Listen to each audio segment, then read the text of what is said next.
পানি ফোটাতে জ্বালানি অপচয় নিয়ে টিআইবির অভিযোগ নাকচ করলেন ওয়াসার ব্যবস্থাপনা পরিচালক তাকসিম এ খান। বলছেন টিআইবির এই প্রতিবেদন একপেশে এবং এটি বিজ্ঞানসম্মত গবেষণা নয়। ঢাকা রিপোর্টার্স ইউনিটিতে সংবাদ সম্মেলনে ওয়াসার এমডি আরও বলেন, ভুল তথ্য নিয়ে প্রতিবেদনটি তৈরি করা হয়েছে, তবে এখনও ওয়াসার বিভিন্ন ক্ষেত্রে দুর্নীতি রয়েছে বলে স্বীকার করেন তাকসিম এ খান। গেল বুধবার ঢাকা ওয়াসার সুশাসনের চ্যালেঞ্জ সক্ষমতা নিয়ে গবেষণার প্রতিবেদন প্রকাশ করে ট্রান্সপারেন্সি ইন্টারন্যাশনাল বাংলাদেশ টিআইবি।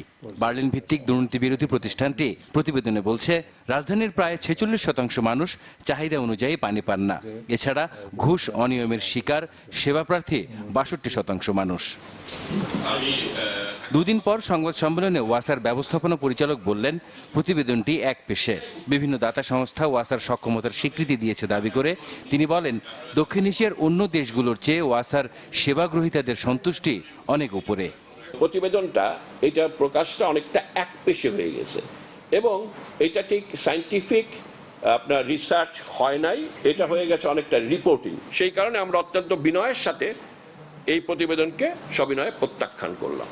পানি বিশুদ্ধ করতে প্রায় 332 কোটি টাকার গ্যাস পড়ানোর বিষয় নিয়ে টিআইবি স্টান্টবাজি করেছে বলে দাবি করেন তাকসিম এ খান।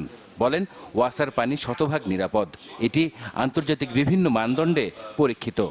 অর্থাৎ এটাতে একটা স্ট্যান্ডবাজি। আমরা WHO এবং বাংলাদেশ স্ট্যান্ডার্ডে কতগুলো প্যারামিটার আছে, সেই প্যারামিটারগুলো যদি ফুলফিল করে তাহলে হলো পানি সুপেয়। আমাদের প্রত্যেকটা জায়গায় 100% আমরা পরীক্ষা করেই পানিকে দেই এবং সেই পানি 100% সুপেয়। ওয়াসায় গেল কয়েক বছরে ডিজিটালাইজেশন হওয়ায় দুর্নীতি বহুলাংশে কমে এসেছে বলে জানান প্রতিষ্ঠানটির ব্যবস্থাপনা পরিচালক।